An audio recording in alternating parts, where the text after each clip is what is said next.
काशीपुर वासियों को समझाओ। देखिए, आज का कीर्तन श्याम बाबा का बड़ा भव्य आयोजन काशीपुर में हो रहा है और काफ़ी दिल से और काफ़ी देर से भक्तों ने यहाँ पर तैयारियाँ करी है बड़ी भव्यता के साथ।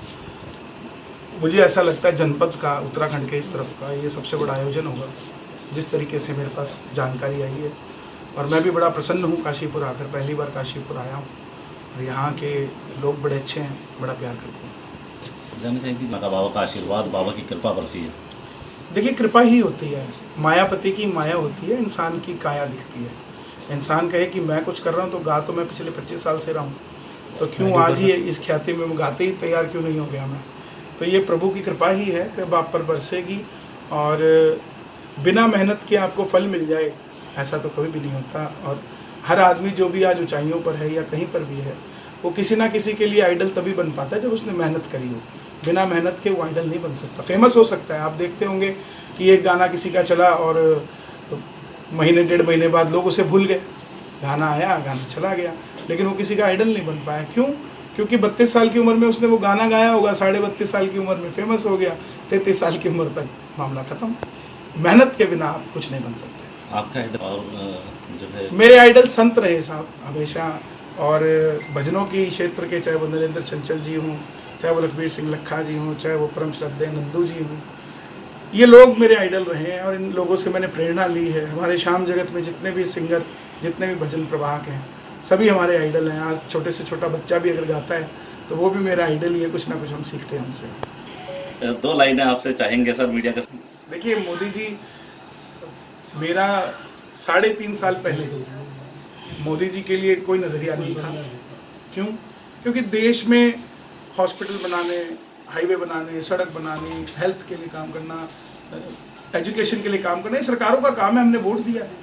लेकिन जब मैंने 3.5 साल पहले राम मंदिर का फैसला सुना और जब देश के अंदर हमारा भक्ति का क्षेत्र है, लोगों के आंखों में आंसू देखे, लोगों के ये महसूस किया कि राम मंदिर का फैसला नहीं आया, उनके जैसे किसी घर का फैसला आ गया, तब से मैं मोदी जी के लिए बोलता आ रहा हूँ। और देखिए, उसके बाद प्रभाव भी देखिए आप, राम मंदिर और फिर काशी विश्वनाथ को सजाना, केदारनाथ को सजाना, अभी हाल ही में बाबा घर जाकर आए हैं भोलेनाथ के लिए, अभी तेलंगाना में भी आप देखिए इतनी बड़ी मूर्ति का उन्होंने समारोह किया। तो कहीं ना कहीं हर सनातनी उनके अंदर अपने आप को देखता है, क्योंकि 75 सालों में हमने कभी नहीं देखा कि कोई प्रधानमंत्री हाथ में लोटा लेकर काशी विश्वनाथ के आगे आधा घंटा बैठकर उनका जलाभिषेक करता हो। तो हमारा देश तो साहब देवताओं की, सिर्फ उत्तराखंड देवभूमि नहीं, आप हिमाचल चले जाओ वो भी देवभूमि है, राजस्थान चले जाओ वो भी देवभूमि है, छत्तीसगढ़ चले जाओ, झारखंड चले जाओ, हमारा पूरा देश ही देवभूमि है। तो जहाँ देवों की चर्चा होगी, जहाँ देवों के लिए सत्कार होगा, वही तो हमारा प्रतिनिधि बनेगा। काशीपुर की जनता, मैं ना तो पढ़कर गाता हूँ, ना मैं सोचकर जाता हूँ मैंने गाना क्या है। मैं तो वहाँ अपने ठाकुर को देखता हूँ और उसके बाद वहाँ जो भक्त होते हैं उनके अंदर के श्याम को मेरे अंदर का श्याम मिल जाता है। ऐसा लग रहा है काशीपुर में नहीं, काशी में खड़ा हूँ और आप सबने आकर ये महसूस करवाया है कि श्याम बाबा के दीवाने वाकई काशीपुर, गदरपुर, रुद्रपुर, किच्छा, रामपुर, ये पूरा बिलासपुर, पूरा इलाका, मुझे लगता है छोटा खाटू धाम डिक्लेयर कर देना चाहिए इसमें। हाँ, इतना प्रेम आप करते हैं बाबा से, धन्य है आप सबको मेरा नमन है। वे मंच पे कोई खड़े ना हो, प्लीज, मंच की मर्यादा ना तोड़ी, मंच कलाकारों के लिए बना है और पीछे भी भक्त खड़े हैं आपके। नीचे आ जाइए सर, सारे नीचे आ जाइए, लेफ्ट राइट बढ़ा दो बिना बोले।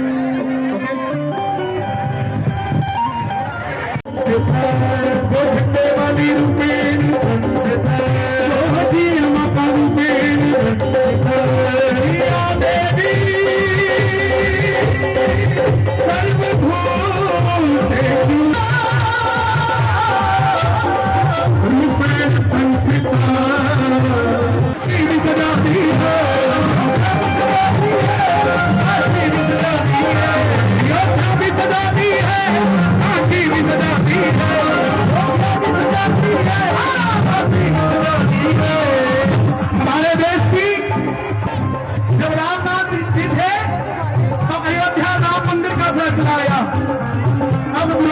वो आई है, घनश्याम कृपा कर दो, घनश्याम कृपा कर दो, कृपा कर दो, सजा कर दो, सजाएंगे, जो राम सजाए हैं हम उनको लाएंगे, और तुम्हें मिलते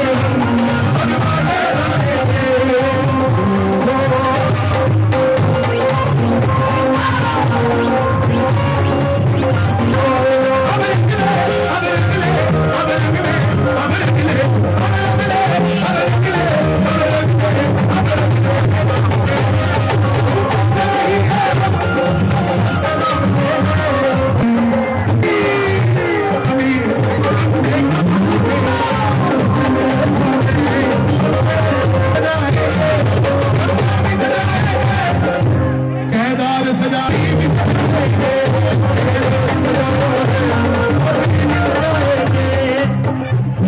मत बन जाना, आए तो हिंदू बन के दिखाना, नहीं होती धर्म से बड़ी तो पार्टी का क्या करोगे, और धर्म ही नहीं बचा तो जाति का क्या करोगे। इसीलिए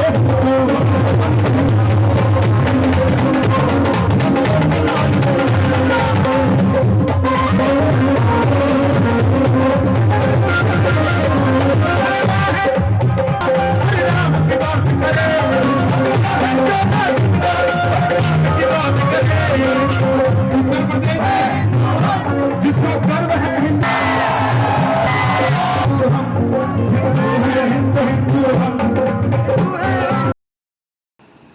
देखिए, सबसे बड़ी बात है ये शब्द अराजकता ठीक नहीं है। पहले किसी हिंदू की इस तरीके से मृत्यु हो जाती थी तो हिंदू दब जाता था, आज बस हिंदू अपने पक्ष की बात कर रहा है, तो ये अराजकता नहीं कह सकते हम इसको।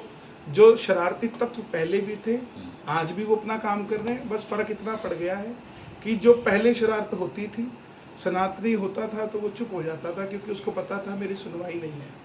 आज सकल हिंदू जगत एक होकर अपनी आवाज़ को रखता है, जिसको अराजकता बिल्कुल नहीं कहा जा सकता। जब मुस्लिम वर्ग, सिख वर्ग, ईसाई वर्ग एक होकर काम कर सकता है तो हिंदू वर्ग एक होकर क्यों नहीं काम कर सकता।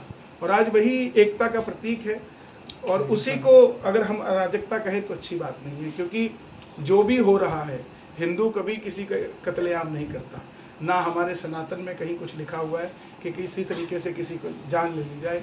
हमारे यहाँ तो पहाड़ों को पूजा जाता है साहब, गंगा जी को पूजा जाता है, माँ गऊ को हम माता कहते हैं, जिसको सारी दुनिया पशु कहती है, हम उसे माँ कहते हैं। तो हमारे यहाँ तो अराजकता का मतलब ही नहीं है।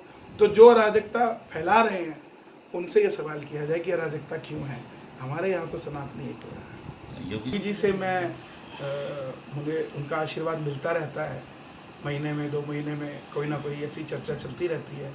तो मुझे लखनऊ भी जाना पड़ता है, या कहीं इधर उधर आ रहे हों तो मुझे दर्शन होने उनके मिल जाते हैं। और गुरु पूर्णिमा पर भी मेरा सौभाग्य रहा कि रात को 9:30 बजे मुझे फ़ोन आया कि गुरु पूर्णिमा की बधाई हो। तो योगी जी से मेरा संबंध जो है वो गुरु शिष्य का आप कह सकते हैं। वहाँ कोई राजनीति वाला कोई मामला ही नहीं है, और जिस तरीके का व्यक्तित्व है, सरलता में उनसे ऊपर मैंने नहीं देखा। वो आपके गीतों में भी झलकता है कि संतों की नगरी को आप। हाँ बिल्कुल, और संतों के मैंने गाया, संतों के लिए मैंने मुख्यमंत्री के लिए नहीं गाया। मैंने जब धामी जी के लिए गाया तो पहले धामी जी से मिला मैंने उनकी सरलता को महसूस किया, उसके बाद मैंने उनके लिए गीत गाया। मुझे बहुत सारी जगह से फ़ोन आए कि हमारे लिए गा दीजिए, कई बड़े बड़े नेताओं के लिए, लेकिन मैंने उनके लिए नहीं गाया, क्योंकि मैं अपने देश के अंदर, मेरा कहने का मतलब सिर्फ भगवे से भाजपा नहीं है। जो सनातनी है वो भगवाधारी है, वो किसी राजनीतिक दल का मोहताज नहीं है कि वो भाजपा का होगा तभी भगवाधारी होगा। तो इसलिए ये भगवा जो है वो राम को लाए हैं, हम उनको लाएंगे, जो राम को लाए हैं हम उनको लाएंगे। यूपी में फिर से हम भगवा लहराएंगे, उत्तराखंड में फिर से हम भगवा लहराएंगे। हमसे जुड़े रहने के लिए हमारे YouTube चैनल को सब्सक्राइब करें और नई वीडियो की नोटिफिकेशन के लिए बेल आइकॉन को दबाएं। अगर आप ये वीडियो Facebook पर देख रहे हैं तो लाइक जरूर करें और ज्यादा से ज्यादा शेयर करें। धन्यवाद।